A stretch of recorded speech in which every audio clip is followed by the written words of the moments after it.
É esse que está em segredo de justiça, né? É o do. É o Jean. Jean, que o relator é o desembargador Fayad, né? É isso mesmo. Isso mesmo, o desembargador Wilson Fayad. Bom, então, eu já coloco em votação a, a ata da sessão anterior. Se não tiver, se ninguém tiver nada a opor, já declaro aprovada. E tem uns dois processos aqui que serão adiados. Um é o primeiro da pauta, um deles é o primeiro da pauta, um recurso administrativo final 300.669, recorrente Cleidmar Silva França Rezende e recorrido presidente do Tribunal de Justiça. Esse processo está suspenso, o julgamento está suspenso com vista ao relator e desembargador Luiz Cláudio, que está de férias, né? Então, Está afastado. Está afastado, né? Por conta dos concursos de juiz. Ok, então continua adiado. Se algum advogado estiver presente, aguardando a continuação do julgamento, já fica avisado de que não vai ocorrer a continuação desse julgamento. O outro processo é o de número 275.554, recorrente Oswaldo Francisco Pires, e recorrido juiz de direito, diretor do Foro da Comarca de Piracanjuba. Ele está com vista, esse processo está com vista para o desembargador Carlos França, e como o desembargador França não pôde comparecer à sessão, ele vai continuar suspenso, possivelmente será julgado na próxima sessão. Aqui, se algum advogado estiver presente, tiver interesse nesse processo, então já fica avisado de que não vai ocorrer a continuação do julgamento. Então, vamos agora à primeira sustentação oral. Primeiro, o julgamento do primeiro processo é o número 9 da página 4.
A próxima sustentação oral é do processo número 8, da página 4. Página 4, número 8, recurso administrativo 267.545, recorrente Hernandes Rodrigues Cabral e outra,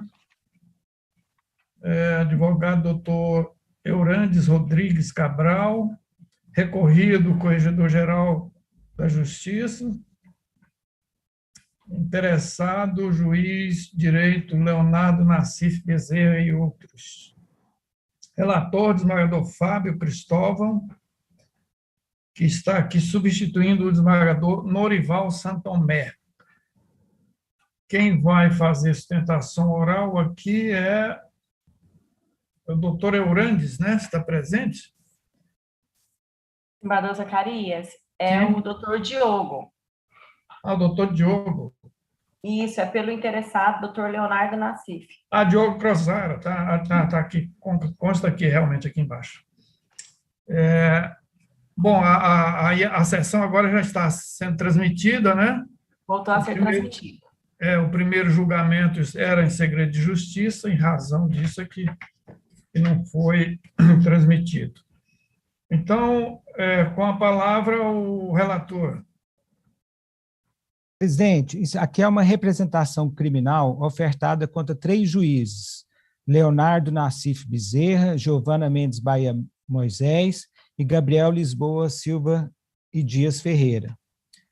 O corregedor determinou que tem um provimento conjunto, número 6 de 2020, da Corregedoria, que os procedimentos de natureza disciplinar contra magistrados deverão ser atuados no PJE-COR, no qual deverão tramitar até a sua conclusão, inclusive em grau de recurso. Assim, não tem outro caminho senão a manutenção da decisão recorrida, que determinou o arquivamento dos presentes autos, evitando-se duplicidade de procedimentos, pois foi procedida a migração para o PJE-COR. Estou conhecendo o recurso e desprovendo. Desembargador Fábio, tem sustentação oral.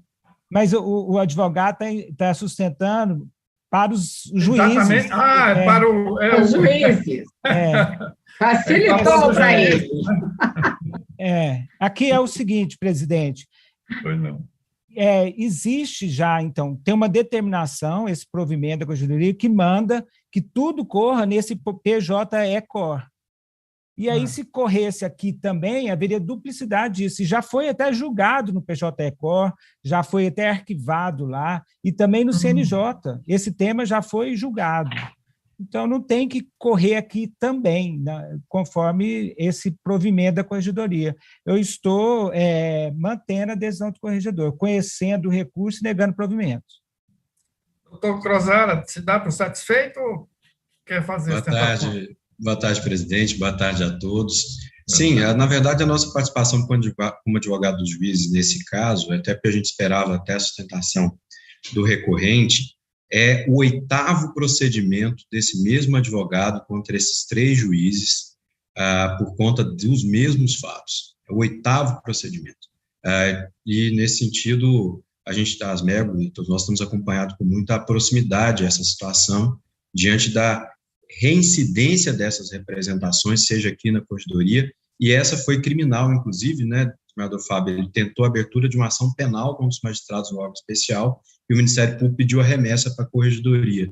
Ele fez isso agora no CNJ, e me permite, senador Zacarias, eu sei que só para explanar isso para o Conselho, porque essa matéria estava indo e voltando aqui agora, agora ele representou no CNJ e foi arquivado.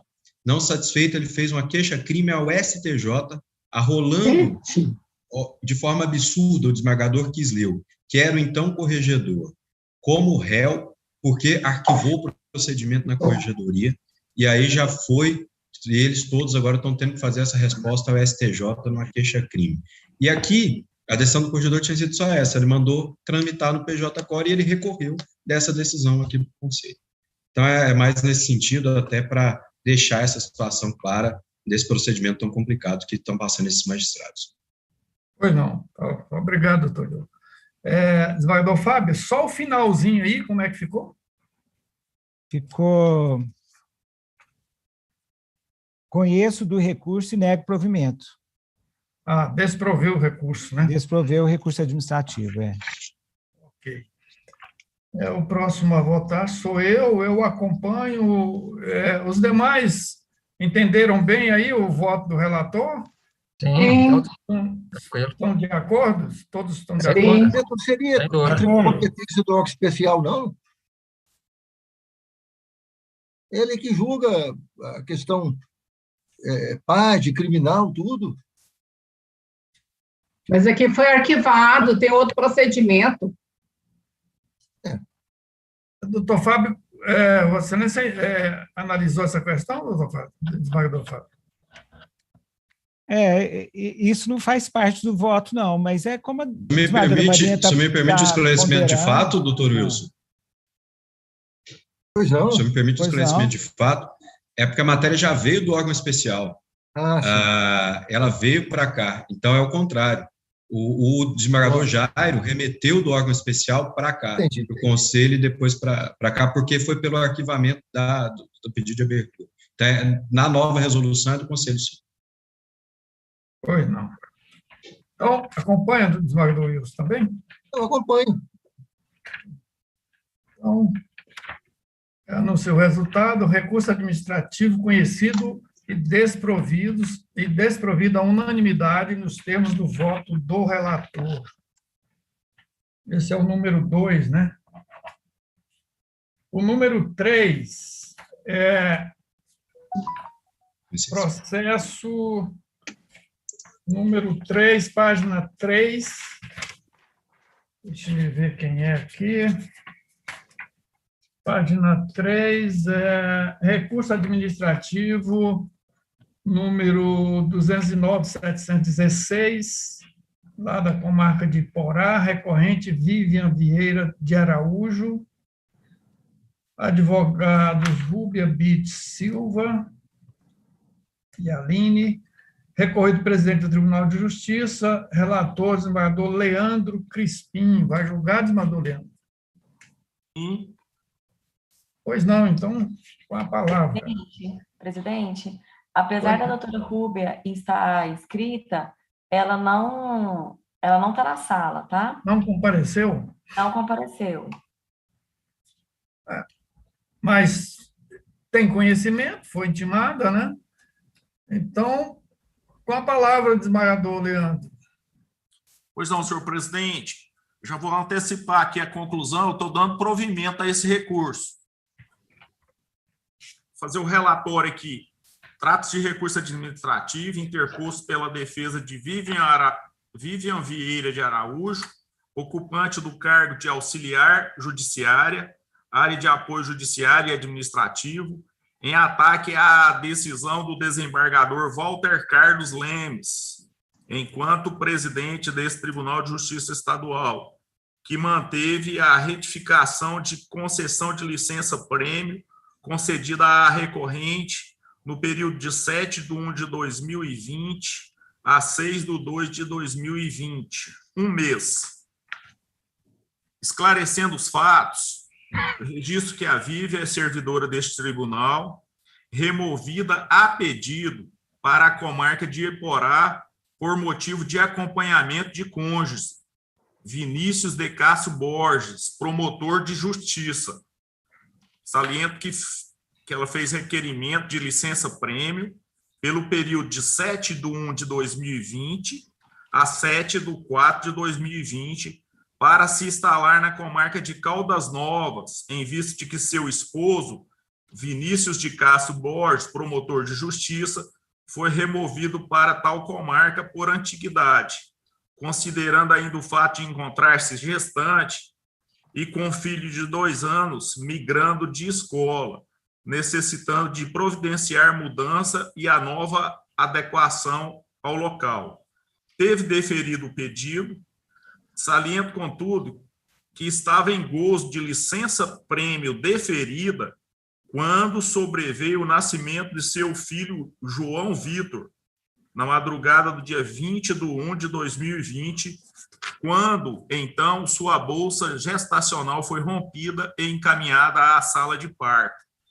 afirma que protocolou pedido de licença gestante, considerando como termo inicial o dia 20/1 de 2020, data do parto, e termo final no dia 17/7 de 2020, oportunidade em que requereu a suspensão do gozo da licença-prêmio já deferida. Esclarece que, na sequência, a Diretoria de Recursos Humanos do TJ retificou o despacho que deferiu a licença-prêmio para considerá-la no período de 7/1 de 2020 a 6/2 de 2020, um mês, bem como concedeu a licença gestante por 180 dias. Ao agir assim, foi deferido o gozo concomitante de licença-prêmio e de licença gestante pelo período de 18 dias. Decisão essa que conduziu à interposição do recurso administrativo para afastar a simultaneidade do gozo das licenças pelos 18 dias, a fim de possibilitar o usufruto da licença-prêmio remanescente após o término da sua licença gestante.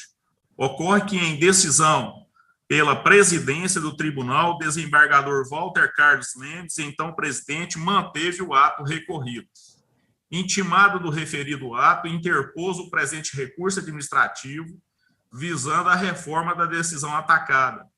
Inicialmente, argumenta que o pedido de usufruir o período remanescente da licença-prêmio após o término da licença gestante ficou prejudicado, uma vez que já voltou a trabalhar.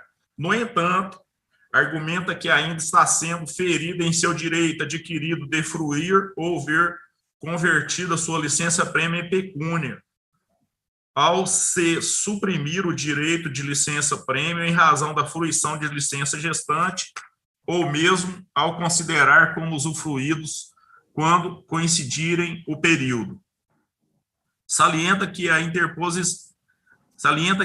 interpretação restritiva realizada afronta o princípio da moralidade, da legalidade e da dignidade da pessoa humana, mormente por violar direito adquirido da servidora de gozar licença-prêmio deferida administrativamente em despacho anterior.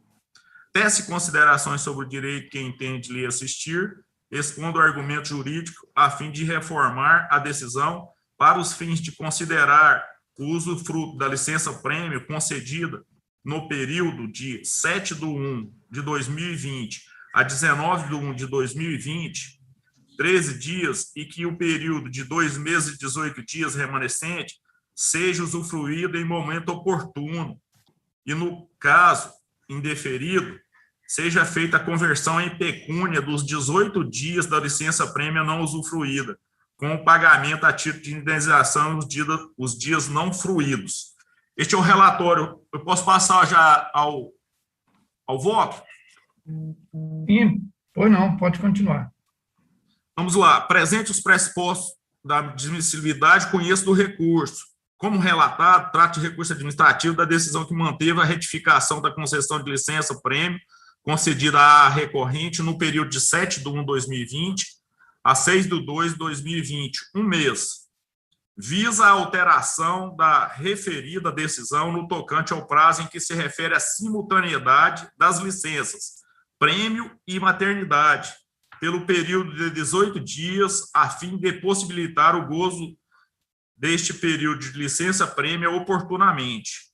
Pois bem, de fato, a Lei 16.893/2010, na seção 2, que trata de licença-prêmio, dispõe o direito à licença-prêmio, trata a Lei 10.460, de 22 de fevereiro de 1988, a Lei 16.378, de 21 de novembro de 2008, podendo o benefício ser usufruído em até 3 períodos, de no mínimo um mês cada um.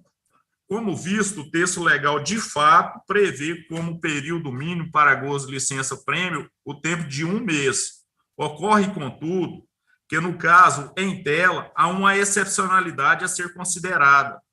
É que, ainda antes de completar um mês de gozo de licença-prêmio, a recorrente veio a dar à luz de seu segundo filho, o que gerou o termo inicial da licença gestante. Desse modo, iniciada a licença maternidade mediante o nascimento do menor, não é razoável a contagem concomitante das duas licenças-prêmio. Em caso, ainda que considerando a previsão do tempo mínimo de 1 mês, constante no artigo 19 da Lei 16.893 de 2010, para o gozo de licença-prêmio, é razoável que considere a excepcionalidade do termo inicial da licença à gestante, para suprimir o gozo da primeira, possibilitando o desfrute do restante oportunamente. Não se pode olvidar que, ante o fato gerador da licença gestante da recorrente, o nascimento de seu filho, a contagem simultânea das duas licenças gera ofensa ao direito seu de usufruir o restante da licença-prêmio outrora concedida, não sendo caminho viável a contagem concomitante das duas licenças. Na interpretação e na aplicação de dispositivos legais, deve-se ter sempre em mira o resguardo dos direitos e da razoabilidade na aplicação da normativa prevista. Desse modo, deve ser assegurada à recorrente o direito de resguardo do período de 18 dias de sua licença-prêmio, que restou suprimida com o início da licença gestante pelo nascimento de seu filho, para que seja usufruída oportunamente e com observância da conveniência e oportunidade perante a administração. Deverá constar do assentamento da servidora Vivian Vieira de Araújo a realização do usufruto parcial de sua licença-prêmio, de que deu por 13 dias, período de 7/1/2020 a 19/1/2020, bem como o resguardo restante de sua licença, 2 meses e 18 dias, para futuro usufruto ou conversão em pecúnia, nos termos da lei. Ante o exposto, eu conheço do recurso administrativo, dou-lhe provimento para assegurar à recorrente o direito de gozo da licença-prêmio suprimida em razão da licença gestante. Registro nos assentos da servidora Vivian Vieira de Araújo o usufruto parcial de sua licença-prêmio por 13 dias, bem como o resguardo do restante de sua licença para usufruto ou conversão em pecúnia, nos termos da lei e da conveniência da administração. É o meu voto, senhor presidente. O relator está dando provimento ao recurso. Quem vota agora é a desembargadora Maria Reck. Eu ouvi atentamente o voto, foi bem explicado, eu concordo com o relator, é o mesmo voto. É porque eu acho que é até injusto, né? Ela está no período de licença-prêmio, ela veio a dar luz, aí tem o período de licença de maternidade, então eu acho que pode, sim, depois ela computar esse período, né, restante para usufruto dessa licença, né, de licença-prêmio. Eu acompanho o relator. Pois não. Desembargador Nicomedes. O relator. Desembargador Wilson. Também acompanho do outro relator, senhor presidente. Desembargador Fernando de Castro Mesquita. Igual voto, senhor presidente. Desembargador Fábio Cristóvão. Também acompanho o relator. Eu também acompanho o relator. Então, anuncio o resultado. Recurso administrativo. O desembargador Alan parece que não votou.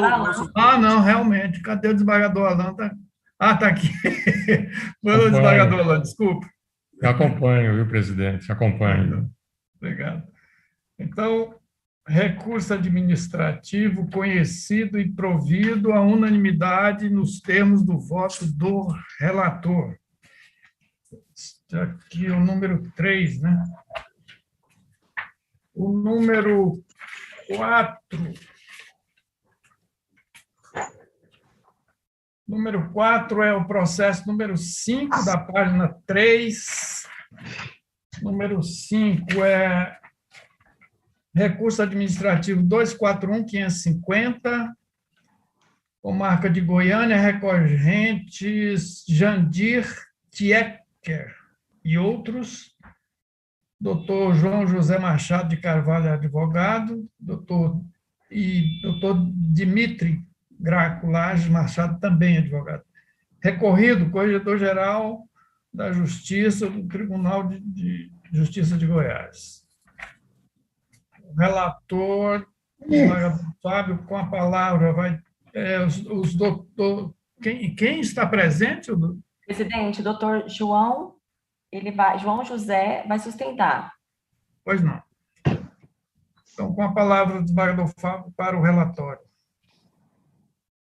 Aqui, presidente, trata de recurso administrativo interposto por Jandir. Qual o nome dele, doutor João José? Jandir Tiescher? Isso mesmo. Tiescher. Correto. Isso. E outros em face da decisão proferida no evento 10, pelo então Corregedor-Geral de Justiça deste tribunal, que determinou o arquivamento sumário da representação ajuizada pelos recorrentes, considerando a judicialização da matéria em análise e a impossibilidade deste órgão correcional intervir em decisões judiciais. Essa foi a decisão do corregedor. Inconformados, os recorrentes apresentaram pedido de reconsideração, interpõem o presente recurso administrativo no evento 12, aduzindo, aspas, inconsistentes e inaplicáveis os motivos pelos quais se determinou o arquivamento sumário da presente representação. Fecho aspas. Afirmam que o caso posto sob apreciação não se ajusta ao precedente invocado pelo Conselho Nacional de Justiça para justificar o arquivamento sumário da representação. Alegam que não há verdadeiramente óbice ao conhecimento de fraudes, das fraudes imputadas aos tabeliões. A validade e eficácia dos atos notariais fraudulentos não constitui questão de mérito de nenhuma demanda envolvendo os tabeliões e seus respectivos cartórios. É impróprio dizer-se, portanto, que a questão está judicializada, aliás, sem indicar em qual causa e com quais pedidos de tutela jurisdicional, para justificar a decisão de não apurar as infrações administrativas imputadas aos tabeliões. Fecho aspas. Explicam que o desfecho da ação de protocolo número tal não pode ser óbice ao conhecimento da presente representação, pois não há decisão sobre a validade da escritura de compra e venda da Fazenda Engenho de São Sebastião. Ressaltam que, aspas, por determinação desta Corregedoria Geral de Justiça, a falsificação das assinaturas dos representantes legais da Agropecuária Canabrava S.A. na lavratura das aludidas escrituras de retificação e ratificação da escritura de compra e venda, lavrada no livro 31, folhas 88 a 90, cartório Silvestre, fora apurada e, no final, comprovada pelo juiz da comarca de Guapó, nos autos do processo administrativo número tal. Ocorre, porém, que, embora isso tenha ocorrido há mais de 20 anos, até hoje essa Corregedoria não determinou que estes atos notariais, reconhecidamente fraudulentos, sejam tornados sem efeito. Fecho aspas. Ou seja, a questão de falsificação das assinaturas dos representantes legais da outorgante vendedora, lançadas nas escrituras públicas de retificação e ratificação, lavradas às florestais, do cartório Silvestre, em Araguaiana e Goiás, já foi apurada por determinação da Corregedoria Geral de Justiça e não constitui objeto do processo judicial. Rechaçam a existência de judicialização da questão, pois os efeitos de eventual decisão administrativa da Corregedoria Geral de Justiça, tornando sem efeito esses atos notariais fraudulentos, não têm o condão de interferir na decisão do juiz da falência, uma vez que apenas coincidiriam com essa decisão, sem inovação, e, nos autos de falência, da falência, não produziriam efeitos. Afinal, a própria decisão do juiz da falência já se tornou sem efeitos ao decidir questão prejudicial ao julgamento da validade do auto de arrecadação da Fazenda Engenho de São Sebastião. Advogam que, fora dos autos do processo de falência, as escrituras e procurações públicas fraudulentas continuam a produzir efeitos materiais nefastos, fomentando litígios e iludindo terceiros de boa-fé, enfim, ensejando a manipulação dos mecanismos da justiça pelos beneficiários das fraudes, razão pela qual não merece prevalecer a decisão recorrida. Requerem, ao final, a reconsideração da adesão constante no evento 10, ou, não sendo esse entendimento a ser adotado, o conhecimento e provimento do recurso para o normal prosseguimento da representação ajuizada. Pela adesão constante no evento 19, o corregedor-geral deste tribunal manteve o ato atacado, encaminhou os autos à apreciação desse Conselho Superior da Magistratura. É o relatório, presidente. Pois não, desembargador Fábio. Doutor João José, boa tarde. Vossa Excelência tem a palavra, doutor. Excelentíssimo senhor desembargador-presidente, desembargador Zacarias, eminente desembargador Fábio, senhores desembargadores, eminentes desembargadores, eminente desembargadora Maria das Graças. Em meados de 96, excelências, produziu-se 9 atos notariais fraudulentos com o objetivo de transferir o domínio de um imóvel para uma empresa hoje falida, chamada empresa C. Andrade. 3 procurações foram falsificadas no sede tabelionário de notas de Goiânia e 6 escrituras no cartório Silvestre. No mesmo dia que as escrituras, que as procurações fraudulentas foram lavradas no sede tabelionário de notas, foram lavradas 3 escrituras, 4 escrituras no cartório Silvestre. As procurações constituíram um falso procurador que estaria a representar uma pluralidade de pessoas do Estado de São Paulo nesses negócios. Até este momento não se tinha notícia da falsificação das procurações. A falsificação descobriu-se agora em 2019. Isso foi em 96. Lavrou-se essas escrituras fraudulentas, procurações. O beneficiário da fraude pegou a escritura de compra e venda fraudulenta e levou no cartório de Lusiânia para fazer o registro. No cartório de Lusiânia, o oficial disse, bem, a escritura carece da inclusão de um elemento referente a uma hipoteca. É necessário, então, que seja re-ratificada para que eu possa fazer o registro. Neste momento, o interessado e beneficiado da fraude volta, procura a parte para fazer a re-ratificação. Como isso foi feito na base de uma permuta de imóvel de terceiros com essa fazenda, o proprietário da fazenda em Lusiânia já tinha feito contato no Mato Grosso e foi informado que aqueles imóveis não existiam. Aí a empresa se recusou a fazer a re-ratificação. E o beneficiário da fraude ficou com uma escritura sem poder registrar. O que é que ele fez? Volta no cartório Silvestre e lavra uma escritura de re-ratificação. Fizeram 2, senhores desembargadores, 2. Fizeram uma, falsificaram as assinaturas da empresa. Depois falsificaram as assinaturas da empresa, perceberam que tinham incorrido no erro de manter um preço muito alto, e aí resolveram fazer outra, no mesmo cartório, para baixar o preço. E aí o que o oficial do registro fez, tabelião? Emitiu um traslado da segunda, que não tinha assinatura. E eles voltaram no cartório com a escritura de re-ratificação, lá em Lusiânia. E a proprietária foi informada, olha, existe uma escritura. Está circulando a escritura de re-ratificação. O que a senhora fez? Ajuizou uma demanda de anulação do negócio jurídico em Lusiânia. Pediu ao magistrado, doutor Sival, que bloqueasse as matrículas desses imóveis. Isso foi feito. Bloqueou a matrícula.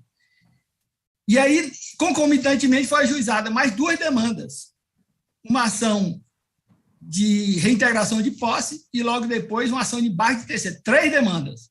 Ajuizadas essas 3 demandas, parecendo insuficiente, a proprietária do imóvel foi à Corregedoria da Justiça do Estado de Goiás e pediu que fizesse uma investigação, apurasse, responsabilizasse pela lavratura da escritura de re-ratificação onde tinha sido feita a falsificação das assinaturas. Até aí não se sabia que existiam outras fraudes. A questão estava restrita a isso. A representação foi apresentada e o desembargador João Batista, fez o encaminhamento que reputamos absolutamente correto. Solicitou ao juiz da comarca de Guapó que instaurasse um procedimento para apurar e determinou, inclusive, no curso desse processo, que o hoje desembargador Escher fosse fazer uma inspeção no cartório nesses livros para verificar essa lavratura dessa escritura. O processo evoluiu em Guapó.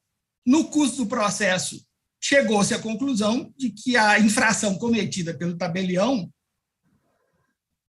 era passível de demissão. E aí, então, encaminhou-se os autos para o Egrégio Tribunal de Justiça de Goiás. Ao chegar, percebeu-se que estava com o nome sindicância. Entretanto, o curso do procedimento foi de um processo administrativo, com amplo direito de defesa, realização de perícias, tudo, testemunhas, etc. Foi para o pleno e o pleno aplicou a pena de demissão do tabelião. Nos autos, ficamos aí, porque isso teve desdobramentos. O senhor voltou para o cargo justamente porque o nome estava sindicância em vez de ser processo administrativo. O senhor voltou para o cargo dele.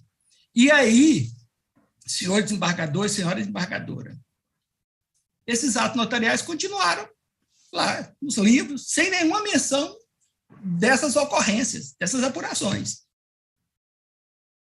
Certidões continuaram sendo expedidas, esse imóvel foi arrecadado por falência, justamente da beneficiária da fraude. Vossas Excelências, pela experiência, podem supor a extensão dos danos e o nível de conflito que essa fraude produziu. Em 2019, descobriu-se que a coisa era muito maior, que, na verdade, o problema não era só essa escritura de reerradicação, que a Corregedoria apurou, constatou a fraude e puniu o tabelião com a demissão do cargo. Descobriu-se que a coisa era muito mais grave. Tinham sido lavradas procurações públicas no sede do tabelionato e que essas procurações, constituindo um falso procurador, é que tinha dado aso à produção em série desses atos notariais. São 9 ao todo. Uma vez constatada a gravidade da situação, que não era apenas esta reatificação, existiam mais 6 atos notariais fraudulentos, o senhor Jandir adquiriu, no curso dessa questão, esta propriedade, representou a Corregedoria, como fizera em 1997 a Dona Maria. Da mesma forma que a Dona Maria pediu para a Corregedoria apurar e responsabilizar o tabelião pela lavratura com falsificação de assinatura da escritura de reerradicação, pediu também que se apurasse e se responsabilizasse os tabeliães do sede tabelionário de notas e do cartório silvestre. O pedido foi o mesmo. Numa situação muito mais grave, porque voltamos à Corregedoria, Excelências, com uma extensão muito maior de danos causados pela fraude, com a descoberta de desdobramento muito mais amplos, com a comprovação de procurações públicas falsas do sede tabelionário de notas de Goiânia. E aí, para nossa tristeza, o nosso constituinte não foi admitido a passar da soleira da Corregedoria. Não foi admitido a representação sob o fundamento que a questão está judicializada, com base num precedente do CNJ. Recorremos, senhor desembargador e senhora desembargadora, porque julgamos que uma questão desta magnitude merece um exame mais demorado, mais atento e mais sensível. Primeiro, a função, hoje, com assento constitucional, da fiscalização que a Corregedoria tem sobre os tabeliães. E também sensível ao direito de petição de um cidadão que se dirige à Corregedoria, comunicando a prática de atos notariais fraudulentos, e não é admitido a dar um passo adiante. A sua representação não é sequer examinada o seu conteúdo. É por isso que nós estamos aqui, Excelência. O precedente aplicado nesse caso é uma situação extremamente complicada, a aplicação desse precedente. Porque o precedente é um caso de um rapaz que fez um concurso para juiz substituto federal, inconformado com os critérios de correção da nota dele, ele recorreu à justiça e impetrou mandado de segurança. Perdeu. E depois que perdeu, foi para o CNJ, para tentar mexer nos critérios, alterar os critérios de correção da prova dele. E aí vem essa decisão, olha, não cabe ao CNJ fazer uma intervenção aqui, porque estaria intervindo na decisão que denegou o mandado de segurança.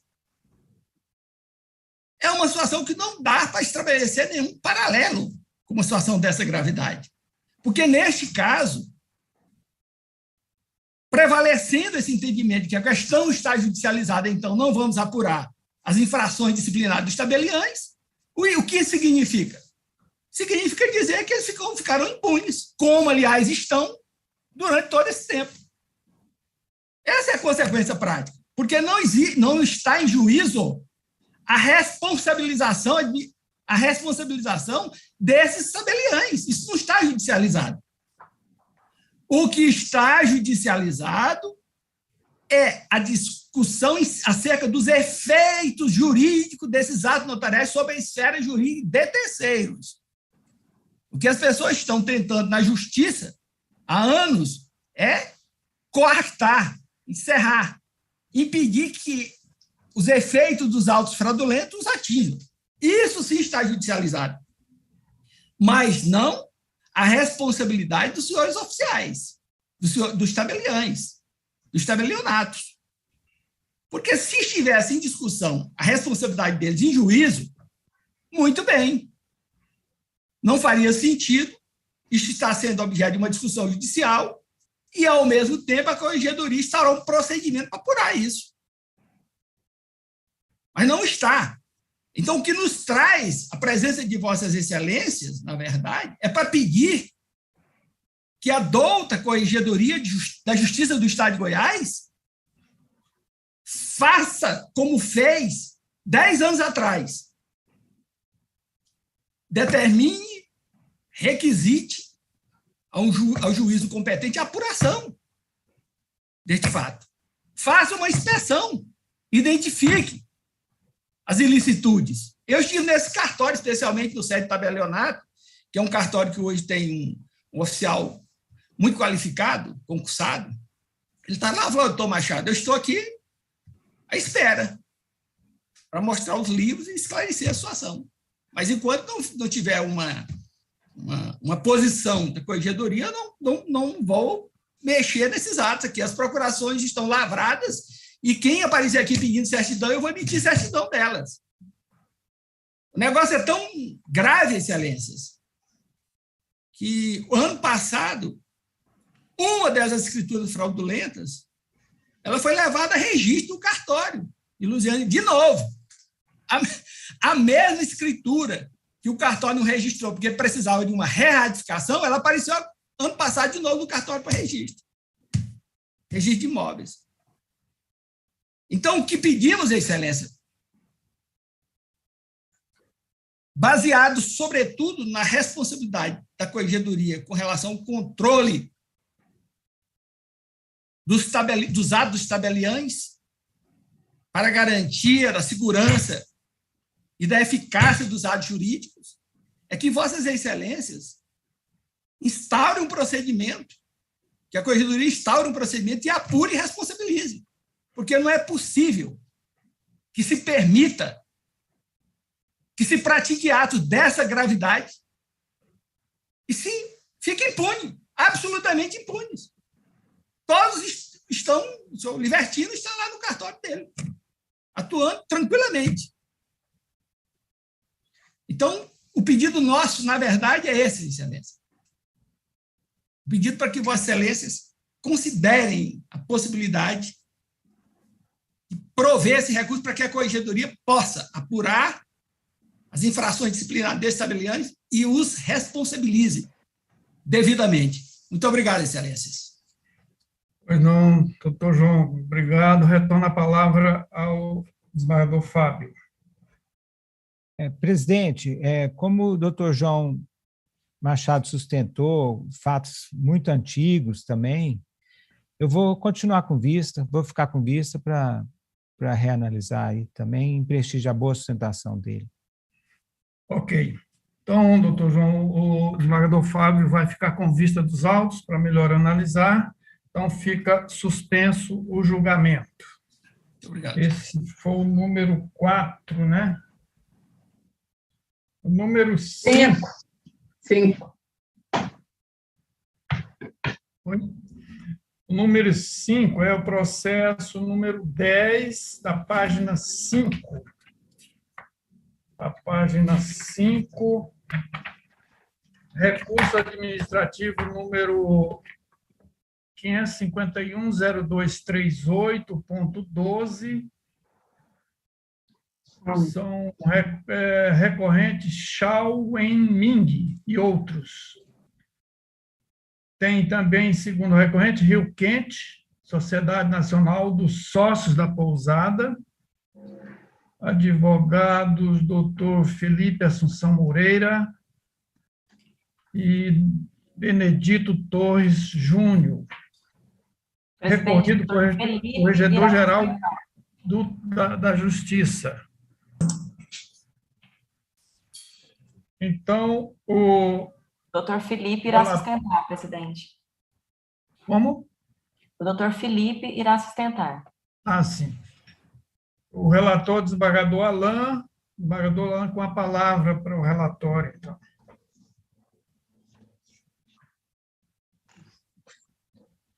Obrigado, senhor presidente. Eu passo ao relatório, senhor presidente. Trata-se de duplo recurso administrativo interpostos. O primeiro, por Shao Wen-Ming e outros, e o segundo por Rio Quente Sociedade Nacional dos Sócios da Pousada, contra a decisão proferida pelo então Corregedor-Geral de Justiça, desembargador Quisleu Dias Maciel Filho, que nos autos da reclamação e pedido de providências ofertado por Rio Quente Sociedade Nacional dos proprietários da pousada contra ato dos oficiais dos cartórios de registro de notas de Caldas Nova e de Rio Quente, desproveu recurso administrativo nos seguintes termos. Ao teor do exposto, acolho o precitado parecer como parte integrante deste deciso, nos termos do artigo 50, parágrafo 1º da Lei 13.800/2001, para conhecer, mas negar provimento ao recurso administrativo. Outro sim, nas linhas da peça opinativa, indefiro os pedidos de código de acesso aos autos, formulados por pessoas físicas que se intitulam sócios da pessoa jurídica Estância Termas Pousada do Rio Quente. Eis que a defesa dos interesses envolvendo o objeto deste feito está sendo exercida pela sociedade recorrente. Por conta da duplicidade dos objetos, arquive-se o PROAD X, trasladando esta decisão. Remeta-se cópia deste deciso e dos eventos 16, 22, 33, 58 ao Conselho Nacional de Justiça para juntada no pedido de providência X. Cientifiquem-se a parte reclamante, a Companhia Termas do Rio Quente, a diretoria do Fórum da Comarca de Caldas Novas, os responsáveis pelo registro de imóveis e primeiro tabelionato de nota da referida unidade judiciária e pelo tabelionato e ofício de registro de Rio Quente, encaminhando-lhes cópias dessa decisão. Anote-se, a reprodução deste ato serve como ofício à Secretaria Executiva. Nas razões recursais do primeiro recurso administrativo interposto por Chau, Enming e outros, os recorrentes fazem breve síntese do caso em voga, informando que o presente feito foi originado da reclamação e pedido de providências ofertada por Rio Quente, Sociedade Nacional dos Proprietários da Pousada, em razão da negativa de acesso às informações asseguradas em lei e pela Constituição Federal, bem como das providências existentes nas diversas certidões fornecidas pelos cartórios do registro e notas.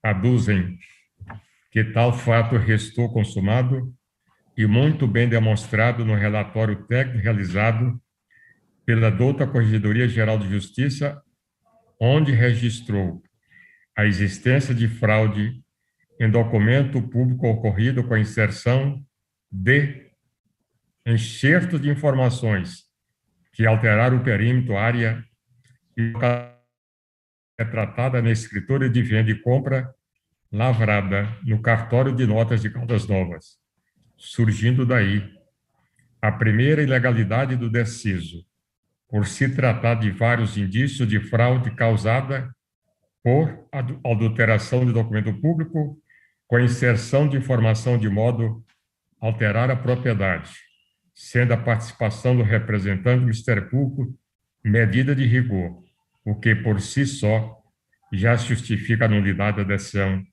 e o provimento do recurso. Dizem que a conclusão a que chegou o juízo de Caldas Novas se fez tendenciosa. Para o relatório da Corregedoria Geral de Justiça e sem realizar nenhuma inspeção, sendo cometida outra ilegalidade, qual seja a tomada de uma decisão divorciada dos fatos e das circunstâncias presentes no processo, causando insegurança jurídica. Além do mais, relata o fato de ter aparecido outra pessoa na relação processual administrativa, sem que para tanto tenha sido formalizado como parte a Companhia Termas do Rio Quente, o que não poderia acontecer, a qual manifestou e trouxe documentos, dentre eles um mapa, para fundamentar a decisão e afirmar que o enxerto não teria ocasionado alteração na área ou perímetro da propriedade. Doutra banda, alegam que o terceiro ponto de ilegalidade e a contradição constante no julgado de Caldas é a ausência de fundamentação na decisão recorrida no que diz respeito ao momento em que ocorreu a inserção do enxerto no documento público, que é fundamental, pois a lei que vigorava à época dos fatos, Decreto-Lei 4.857/39, não comporta o uso de entrelinhas. Relatam que, se houvesse apenas a correção de erro material, o que não se acredita, não poderia o cartório de registro não ter observado e nem recepcionado tal informação, especialmente quando ela muda e altera a área, perímetro e localização, com uma redução de 50% da área adquirida, alegando que houve inserção de informações em momentos diferentes e por pessoas diferentes, mas que não houve aceitação por parte do cartório de registro. Argumenta que, ainda que se tenha, por uma simples correção de erro material, instalado o conflito de informações, pois o registro não recepcionou essas informações, enxerto, por todo o período, pois a recepção dessa malfadada informação somente ocorreu no ano de 2014, já no cartório do Rio Quente, cujo acervo foi para lá transferido por conta da alteração de circunscrição. Portanto, concluem pelo indício de crime de adulteração de documento público, ainda que não tenha sido observada a alteração da propriedade, sendo nesse sentido a conclusão do relatório apresentado pela Corregedoria Geral de Justiça, que não foi levada em consideração pela julgadora singular. No mais, ressalta outra legalidade, a falta de poderes ao presidente do Conselho para assinar os documentos para retificação da área da estância termopousada do Rio Quente junto ao cartório, relativo ao imóvel de matrícula 7067, pois na Assembleia Geral Extraordinária realizada, essa matéria não teria sido aprovada. Por fim, requer o conhecimento e provimento do recurso administrativo para que seja anulada a matrícula 7067 do cartório do Rio Quente e determinadas providências para retirar o enxerto da escritura de 23/12/1968, feito com cor de caneta e letras diferentes, conforme consta no relatório técnico da Corregedoria da Justiça do Estado de Goiás, e que seja oficiado o Ministério Público do Estado para apurar a ocorrência de fraude. Por sua vez, a segunda recorrente Rio Quente, Sociedade Nacional de Sócios da Pousada, oferece recurso administrativo encontrado no movimento 1, em cujas razões recursais informa que inaugurou o presente procedimento administrativo através de um pedido de reclamação em providências. Isso porque a requerente se deparou com informações conflitantes entre as certidões que eram emitidas pelos cartórios de registro de imóveis de Caldas Novas e Rio Quente. Em síntese, afirma que a Companhia Termo do Rio Quente ingressou no feito para impugnar o parecer apresentado pela assessoria correcional do Tribunal de Justiça de Goiás, protocolando as petições acostadas nos eventos 16 e 21, trazendo documentos que serviu para embasar as decisões lançadas nos autos.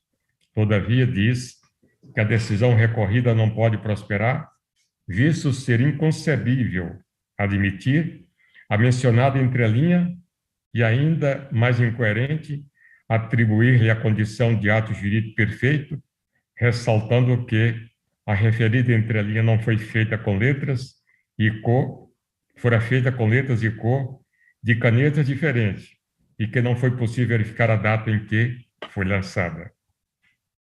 Diz que a ilegalidade contidas em documentos relacionados à matrícula 11.649 do livro 3H, das transcrições das transmissões, que a matrícula 7.067 foi elaborada a partir de uma certidão lavrada em 1981, subscrita por um servidor público não identificado, que a decisão recorrida decreta a certidão de 1981, alegando a ilegalidade por ser óbvio que houve alteração posterior do documento.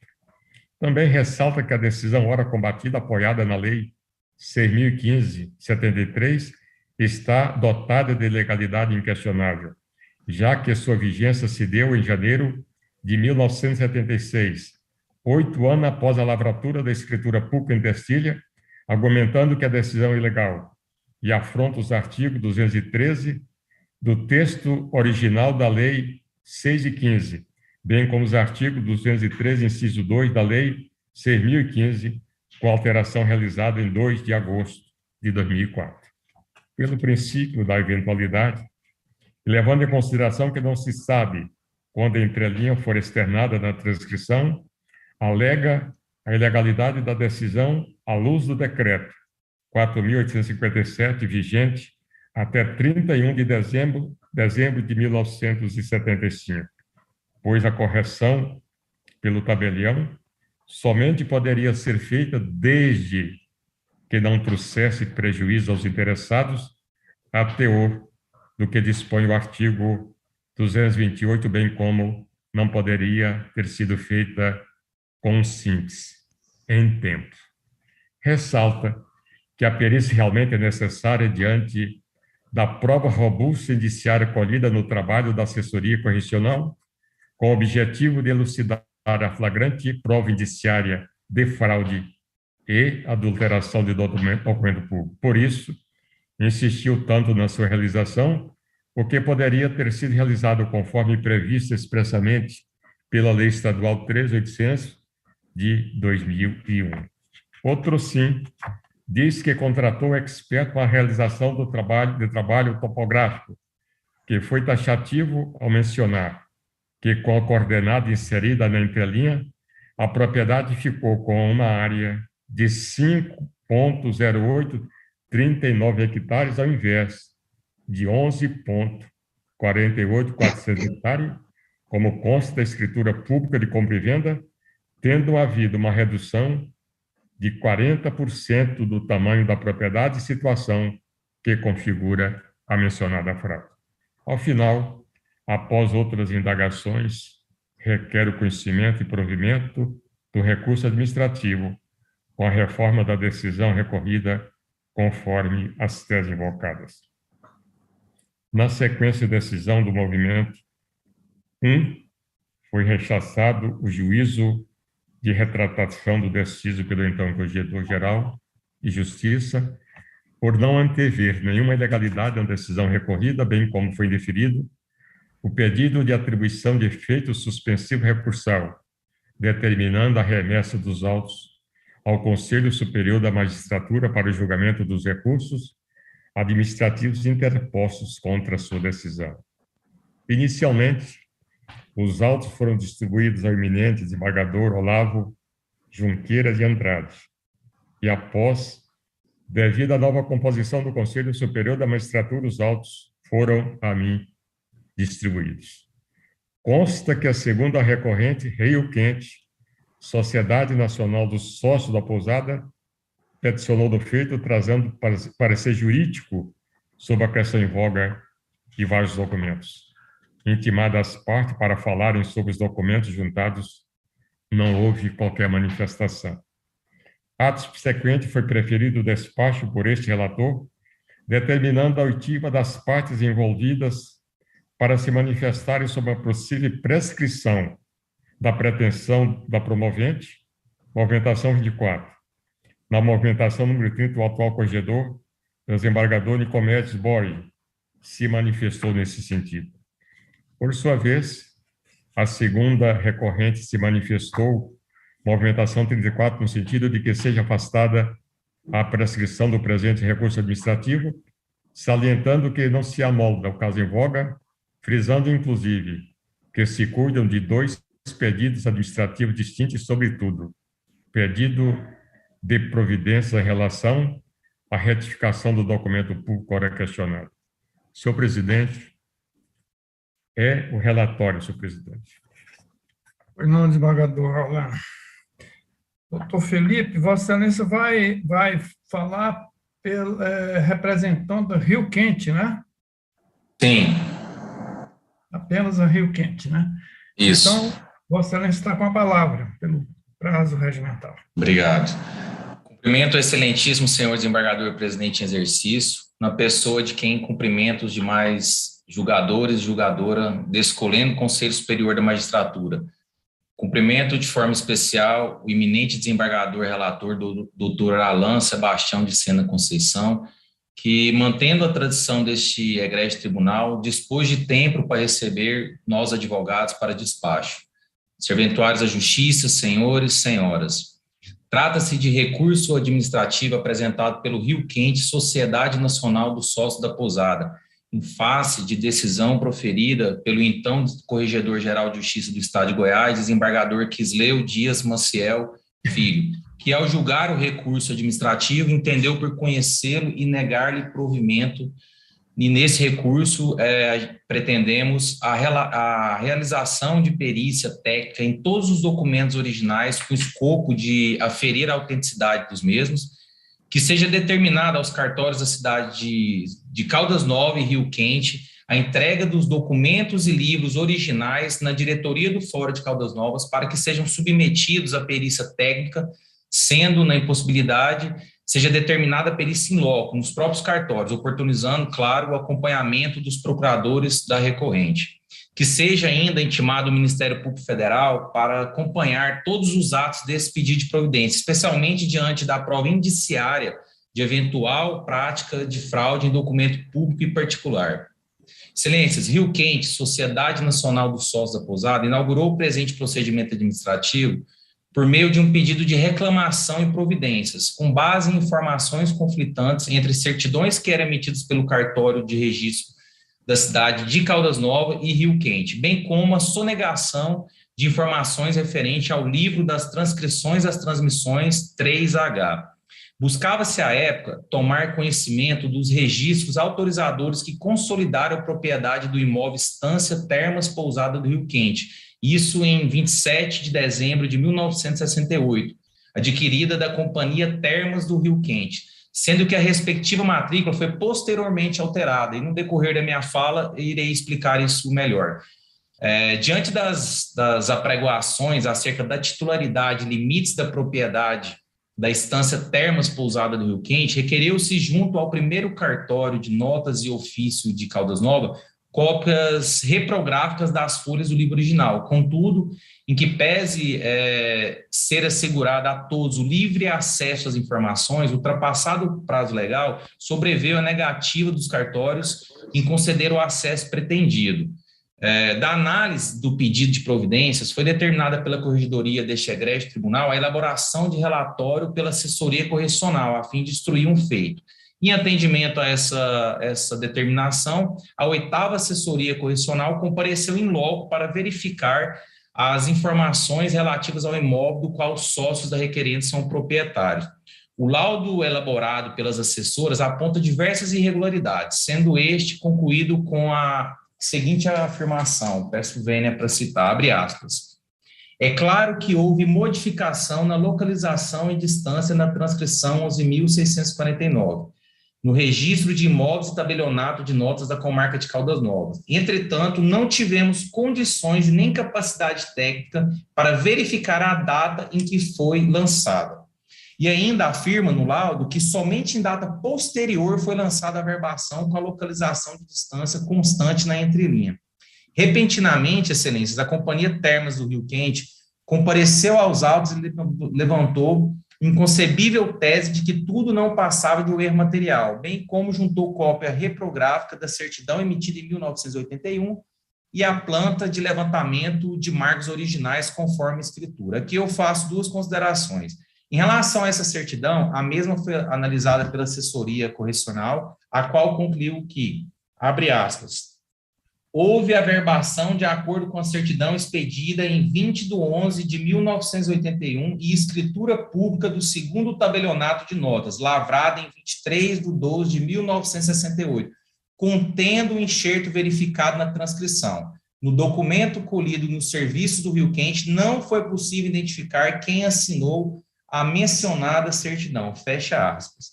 E em relação ao mapa utilizado, salta aos olhos a dúvida de como o referido mapa, elaborado em 20/11/2011, pode ter sido confeccionado com base na escritura 7.067, uma vez que a referida matrícula só passou a existir 7 meses após a elaboração da mencionada planta.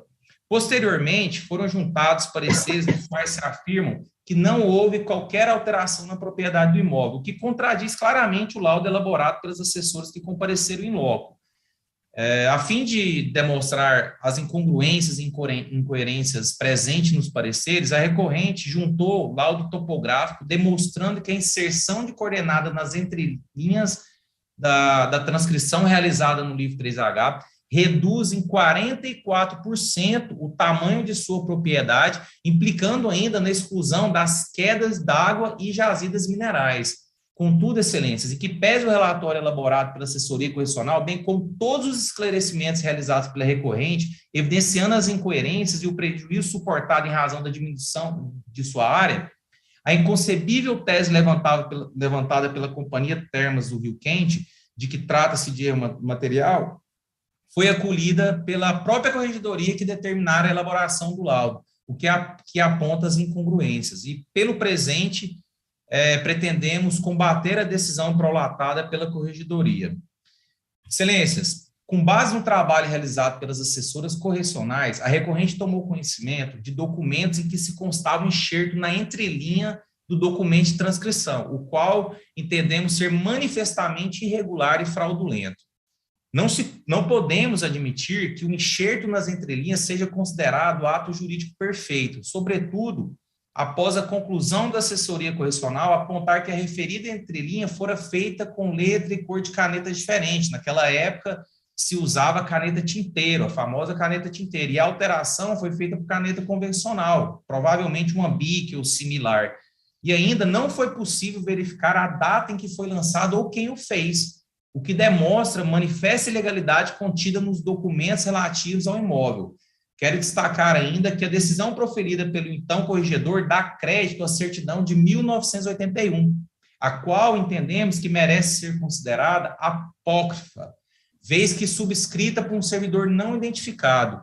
Foi esta a conclusão também da assessoria correcional. Portanto, tem-se o equívoco presente na decisão prolatada, eis que se apoia em documento manifestamente ilegal e de autoria desconhecida. Em suma, para melhor compreensão, vale dizer que a decisão ela se apoia em documento ilegal, visto que consta de forma expressa no relatório da assessoria correcional que não é possível identificar quem assinou a certidão expedida em 1981. O relatório da Corregedoria também foi taxativo em afirmar que na ficha de abertura da matrícula 7067 do cartório do Rio Quente não consta a assinatura da então respondente. A averbação ainda foi transcrita em 10/4/2014, lavrada dias após a audiência pública de outorga de delegação, a qual ocorreu em 1º/4/2014, 10 dias antes. Portanto, depois de tomar conhecimento de que a serventia tinha sido escolhida por concursado aprovado. E, por fim, a aparente informalidade contida na sobrelinha inserida na transcrição, com descrição de uma coordenada inteira, como exposto em momento próprio, que reduziu o tamanho da propriedade adquirida pelos associados em 44%, fazendo excluir as quedas d'água e jazidas minerais. Importante destacar ainda que a decisão proferida pelo então corregedor emprestou legalidade à correção que inseriu a entrelinha, apoiando-se na aplicação da Lei 6.015 de 1973. Ocorre, nobres julgadores, nobre julgadora, que a lei da qual se valeu o eminente corregedor foi promulgada em 31 de dezembro, com vacatio legis de 24 meses. Logo, sua vigência se deu apenas em 1º de janeiro de 1976, ou seja, 8 anos após a lavratura da escritura, quando então passou a vigir. Portanto, entendemos que a retificação nos moldes da legislação vigente à época não poderia ter sido feita de maneira precária, grosseira, informal. Isso por si só demonstra o equívoco na decisão que ora atacamos. Excelências, a decisão proferida pelo então desembargador corregedor merece reforma, porquanto viola a legislação vigente à época, bem como se fundamenta em documentos imprestáveis, porquanto constituídos em desacordo com a legislação. Basta, para tanto, perceber que da certidão lavrada em 1981 não se pode identificar quem foi o funcionário responsável por sua confecção e não havendo que se ignorar que a matrícula 7067 fora aberta com base nessa certidão. Ademais, quero reiterar que na ficha de abertura da matrícula não consta a assinatura da respondente, além do fato de que fora ela lavrada após a audiência pública de outorga de delegação, portanto, depois de tomar conhecimento de que a serventia tinha sido escolhida por concursado aprovado. A conclusão que se extrai de tudo é de não tratar-se apenas de erro material, pois a modificação feita alterou drasticamente a área de propriedade da recorrente, inclusive fazendo excluir recursos naturais de grande valia, como as quedas d'água e as jazidas naturais. Então, excelências, por tudo que foi dito e está demonstrado nos autos, requer a este colendo conselho que se determine a realização de perícia técnica em todos os documentos originais a fim de aferir-se a autenticidade dos mesmos, que seja determinada aos cartórios da cidade de Caldas Novas e Rio Quente a entrega dos documentos e livros originais na diretoria do Fórum de Caldas Novas para que sejam submetidos à perícia, sendo que, na impossibilidade de fazê-lo, seja determinada a perícia in loco nos próprios autos e que seja oportunizado a nós, procuradores da recorrente, o acompanhamento dessa diligência.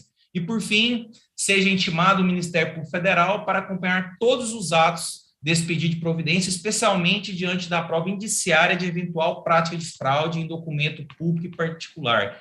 E para encerrar, excelências, dada a complexidade da matéria e o tempo em que ocorreu, requer seja considerada a possibilidade de pedido de vista para melhor compreensão dos fatos, os quais estão exaustivamente demonstrados e comprovados nos autos, especialmente o laudo elaborado pela assessoria correcional e o laudo topográfico juntado pela recorrente.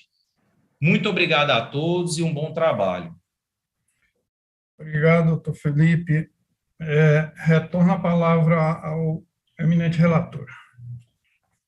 Senhor presidente, apesar da sugestão do ilustre procurador, eu não vou ficar com vista, não, senhor presidente. Eu vou apreciar as questões postas à discussão. Eu passei o final de semana estudando o processo, senhor presidente, de forma, na minha visão, eu sinto em condições de proferir o julgamento. Agora, eu gostaria que alguém, se quisesse, pudesse pedir vista. Eu passo ao voto, senhor presidente. Pois não. Antes de mais nada, cumpre ressaltar que o respectivo processo administrativo não se trata de processo administrativo disciplinar contra os oficiais de cartório, mas de um processo administrativo consubstanciado em uma reclamação acompanhada de pedido de providências formulado por particular, não tendo sido instaurada a portaria ou seguidas disposições legais para que se transformasse em um PAD. Dessa forma, fica afastada a prescrição por ausência de previsão legal na hipótese em comento. Pois bem, nos termos do artigo 26, inciso 1, do novo Código de Organização Judiciária do Estado de Goiás, incumbe ao Conselho Superior da Magistratura processar e julgar os recursos interpostos contra as decisões administrativas do Corregedor-Geral de Justiça. Os recursos administrativos interpostos, portanto, são cabíveis, adequados e tempestivos. Todavia, em uma análise minuciosa das alegações da recorrente e de todo o processo administrativo, vislumbro de ofício a ocorrência de nulidades insanáveis no processo administrativo que impedem o conhecimento do mérito dos recursos interpostos. Explico nas linhas seguintes. Em caso, a pretensão inicial da promovente Rio Quente, sociedade, se consubstancia na reclamação e pedido de providência em face do primeiro tabelionato de notas de ofício do Registro de Imóveis de Caldas Novas e do tabelionato e ofício de Rio Quente, alegando em síntese a existência de fraude em documento público ocorrido com a inserção de enxerto de informações que alteraram o perímetro, área e localização da propriedade retratada na escritura de compra e venda lavrada no cartório de notas de Caldas Novas, que lhe prejudicou sobremaneira, alterando em mais de 40% o tamanho da área objeto do negócio jurídico, de forma que postula por providência no sentido de correção da alegada fraude. Pois bem, está clara que a pretensão da promovente se dirige contra dois tabelionatos de nota, tanto o de Caldas Novas quanto o de Rio Quente. Contudo, é minuciosa a análise dos autos e do que se pode depreender de sua análise, uma vez que há documento digitalizado de cabeça para baixo, o que dificulta muito a sua apreciação. Verifico que esse processo eletrônico não observou o devido processo legal, havendo irregularidades no procedimento seguido, que causa prejuízo à parte reclamante, e por isso enseja a nulidade da decisão de primeiro grau. De ponto, verifico a ausência de intimação, notificação de um dos reclamados, ou seja, o oficial cartorário do tabelionato de notas de Rio Quente, atual titular, bem como do que era titular à época dos fatos, notadamente nos anos de 2012 a 2014. E muito embora a magistrada singular, na decisão administrativa, tenha relatado, sem citar páginas, o seguinte: ato contínuo, foi determinada a oitiva do tabelião e oficial titular do Serviço Extrajudicial do Rio Quente, tendo em sua manifestação alegado em síntese que não vislumbrou nenhuma prática irregular por ele praticado, acrescentando que todos os atos referentes à matrícula questionada foram realizadas por sua antecessora. Não sendo responsável pela existência de possíveis irregularidades, verifico da análise minudente deste processo eletrônico que essa intimação e manifestação deste cartório do Rio Quente não está presente nos autos. Aliás, e não obstante ainda que existisse a mencionada manifestação, ela não supriria a falta de citação, notificação de quem era o titular do cartório de Rio Quente à época da alegada fraude, tendo em vista que a responsabilidade é pessoal do tabelião titular do cartório à época dos fatos alegados. Logo, a magistrada singular, ciente de que o manifestante não era o tabelião titular da época dos fatos, deveria ter determinado a oitiva do responsável pelo ato nos termos do que estabelece o artigo 22 da Lei 8.935/94 e do artigo 38 da Lei 9.492/97. Aqui, senhor presidente, eu trago julgado do Conselho Superior da Magistratura da Lavra do desembargador Luiz Eduardo de Souza, data do julgamento, 9/7/2020. Logo, a ausência da oitiva do cartório do tabelionato de notas de Rio Quente, titular à época da transferência do registro público daquela serventia, bem como do atual, que pelas informações constantes no feito, tomou posse logo após, é medida indispensável ao desdinte desse processo administrativo e esclarecimento das situações apontadas no inicial, sobretudo em observância ao princípio do devido processo legal, da busca da verdade real, da ampla defesa e do contraditório. De igual forma, vislumbro que na manifestação do oficial do cartório do primeiro tabelionato de notas de Caldas Novas, senhor Leandro Félix de Souza, ele relata sobre a existência de entrelinhas no registro da escritura, mas alega que teria sido feita em momento anterior à sua nomeação para tal serventia, bem como afirma que foi realizada a vistoria no local pelas servidoras da Corregedoria em 21, 22 e 23 de junho de 2017. Frise-se, essas servidoras da Corregedoria foram as quais elaboraram o relatório que concluiu pela adulteração num documento público com suspeita de fraude. Além disso, o oficial do cartório do primeiro tabelionato de notas ainda recomendou expressamente para esclarecimento quanto aos demais equívocos, para que fosse realizada a oitiva do segundo tabelionato de notas de Caldas Novas, serventia responsável pela lavratura da escritura pública, de compra e venda objeto de retificação averbada sob o número 2, 7067, da matrícula 7067 CRI de Rio Quente, bem como do tabelionato de notas de Rio Quente, serventia responsável pela averbação de retificação do imóvel, na descrição do imóvel apontada, postulação essa que foi considerada dispensável pela magistrada singular ao lançar a decisão administrativa.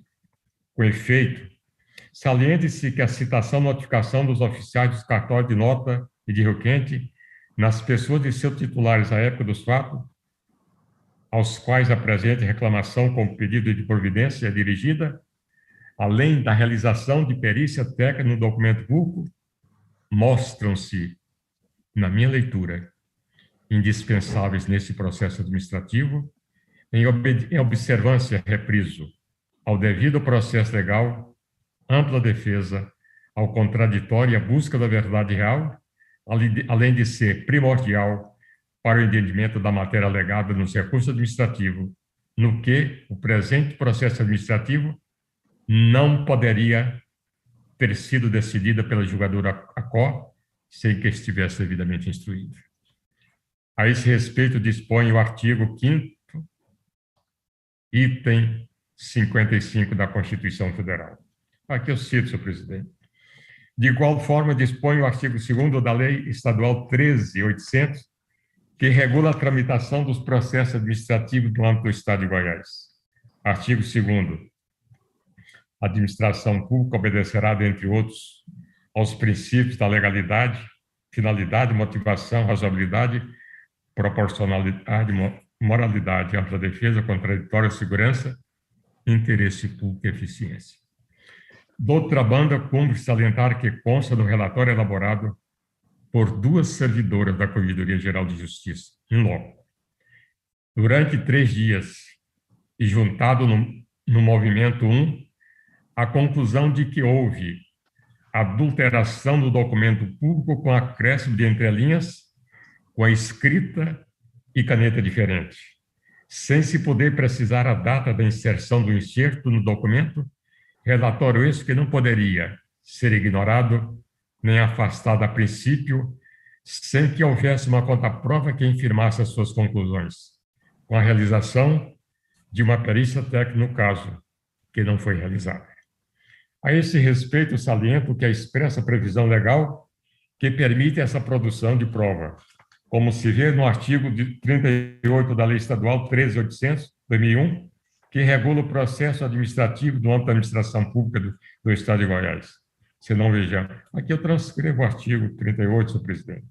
Todavia, sem ter a vida necessária oitiva dos cartorários envolvidos na reclamação, sem determinar ou justificar a dispensa da realização da perícia técnica requerida, mesmo em vista do relatório inicial elaborado pela Corregedoria de Justiça in loco, que apontou irregularidades, e sem oitiva do Ministério Público em primeiro grau de jurisdição, órgão responsável pela fiscalização dos registros públicos, a magistrada singular jamais poderia prolatar a decisão administrativa, a qual, a meu sentir, deve ser anulada por estar em confronto com o devido processo legal, a ampla defesa e o contraditório causando prejuízo para reclamar.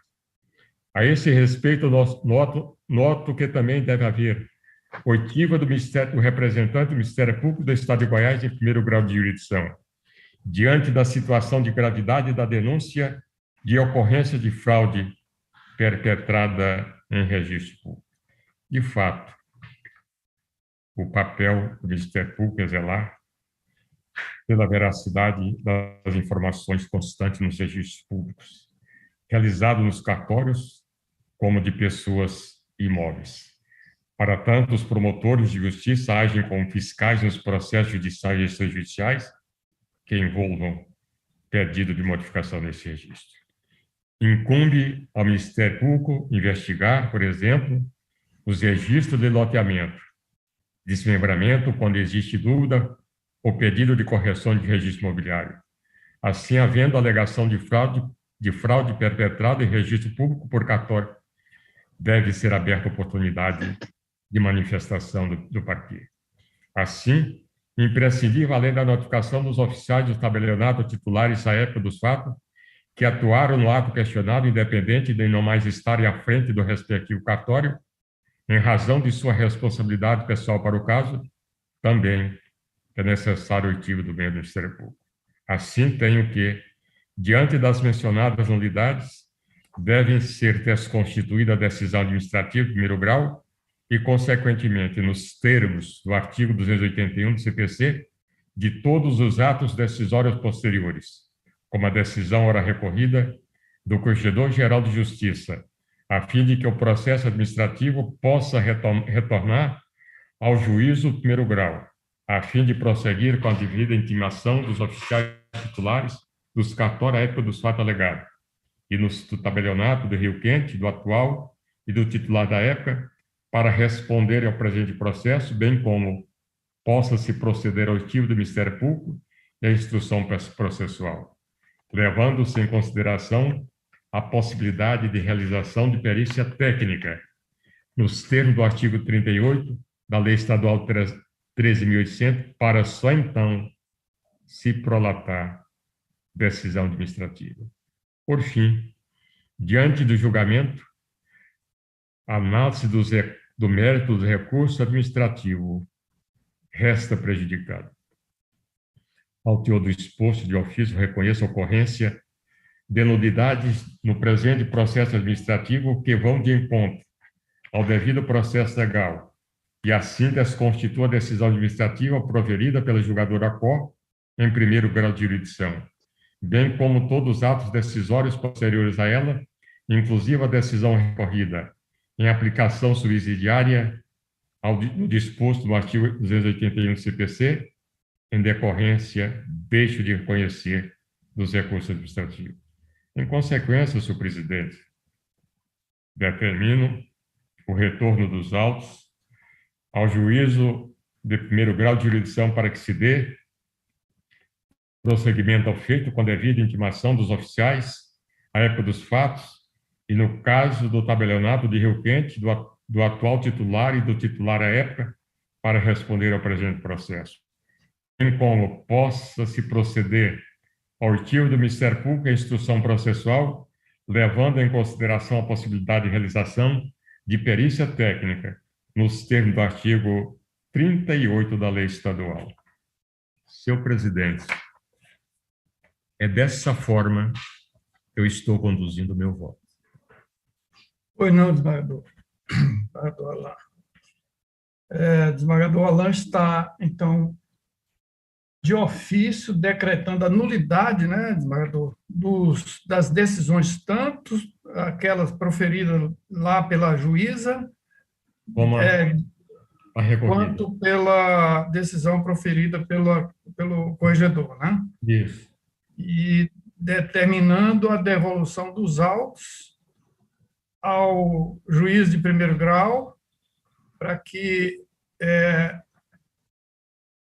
pratique essas diligências todas que forem enumeradas aí no seu voto, não é isso? Isso. Pois não. Então, agora vota o desembargador Leandro. Voto com o relator, senhor presidente. Desembargadora Maria Reck. Eu também vou acompanhar o relator, especificamente também, pela necessidade de perícia, né? Porque parece que houve uma alteração, a caneta com cor diferente. Eu li o memorial, eu voto com o relator. O desembargador de comércio está impedido, né? Desembargador Wilson. Eu também acompanho o doutor relator, senhor presidente. É um voto muito bem fundamentado, com uma conclusão, a meu sentir, muito justa. Desembargador Fernando Mesquita. Também, sem nenhuma dúvida, acompanho o relator, senhor presidente. Desembargador Fábio Cristóvão. Também acompanho o relator. Eu, votando, também acompanho o relator. E agora não falta mais ninguém para votar, não, né?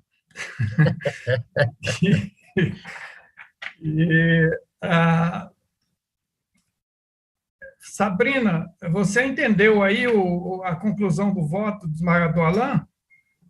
Sim, presidente. Coloquei que o Conselho Superior da Magistratura, a unanimidade de votos, de ofício, decretou a nulidade da decisão de primeiro grau e todas as decisões posteriores, e determinou ainda o retorno dos autos à origem de primeiro grau para providências. Ok. Declarando prejudicados os recursos administrativos, não é isso? Vou acrescentar aqui agora, presidente. Pois não. Ok. E tudo nos termos do voto do relator, né? Presidente, se me permite, por gentileza? Pois não. Foi colhido o voto do desembargador Nicomedes? Não, ele é impedido, ele é o corregedor, né? Ah, pois é. A decisão é do anterior, senhor presidente. Não sei se o... Mas, mesmo assim, eu acho que... Ele teve uma ratificação.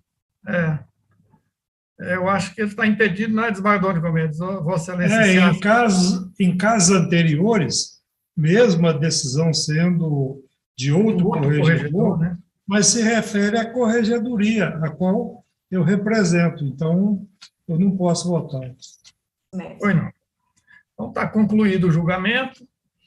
E agora vamos para... Já se encerrar as sustentações, né? Essa era a última, né? A última sustentação já foi, presidente. Vamos agora para o número 6, né? O número 4, presidente. 4, número 4, é isso mesmo. Recurso administrativo número 250.688, relator desembargador Fábio Cristóvão, recorrente Cláudia da Silva Borges, recorrido presidente do Tribunal de Justiça. Vai julgar, né, desembargador Fábio? Vou julgar. Não. Esse aqui não tem mais sustentação da agora para frente. Aqui, presidente, a Cláudia da Silva Borges, ela pediu gratificação de nível superior, foi concedido. Mas o recurso dela é porque ela quer retroatividade da data do requerimento administrativo. Foi concedida a partir da data do requerimento, que foi em dezembro de 2020. E ela quer retroatividade ao pagamento desde abril de 2016. Isso não é possível, né? O órgão especial já assentou sobre esse tema, então eu estou conhecendo o recurso e negando provimento. O relator está conhecendo o recurso, mas negando provimento. A matéria já é bem conhecida aqui, eu acompanho, os demais também. Todos de acordo? Também. Então, Também. Resultado do julgamento, recurso administrativo conhecido, mas desprovido, a unanimidade nos termos do voto do relator. Número 6 agora, né? Recurso administrativo número 258734, marca de Goiânia, recorrente Gesi Saraiva de Goiás, microempresa, recorrido presidente do Tribunal de Justiça, relator, desembargador Fábio. Uma palavra. Aqui, presidente, foi aplicada uma multa para Gesi Saraiva de Goiás, microempresa, porque ela teria sido punida na demora de entrega de materiais. Eu vou pela ementa, acho que está fácil também, se alguém tiver alguma dúvida. Recurso administrativo, atraso na entrega de materiais contratados, dilação do prazo de entrega, impossibilidade, multa. No caso posto sob apreciação, verificou-se o atraso de 20 dias na entrega dos materiais solicitados à empresa recorrente, motivo pelo qual afigura-se correta a aplicação de multa, nos termos do artigo 97 do edital e do artigo 86 da Lei 866 de 93. Não prospera a alegativa de que o prazo para a entrega dos materiais solicitados estaria suspenso, em virtude de envio de e-mail à divisão de material requerendo dilação do prazo e o reequilíbrio contratual, motivado nos impactos oriundos da alta do dólar e da pandemia pela Covid-19, pois o pleito não se encaixa nas hipóteses previstas na Lei 8.666 de 93 para prorrogação do prazo de entrega, e as obrigações assumidas pela recorrente são posteriores ao início da pandemia causada pela Covid-19, não havendo que se falar, portanto, em imprevisibilidade ante a inexistência de fato superveniente à contratação.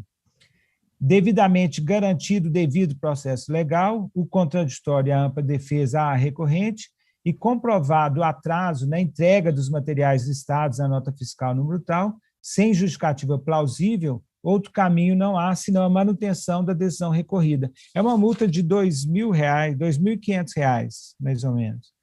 Eu estou conhecendo do recurso e desprovendo, presidente.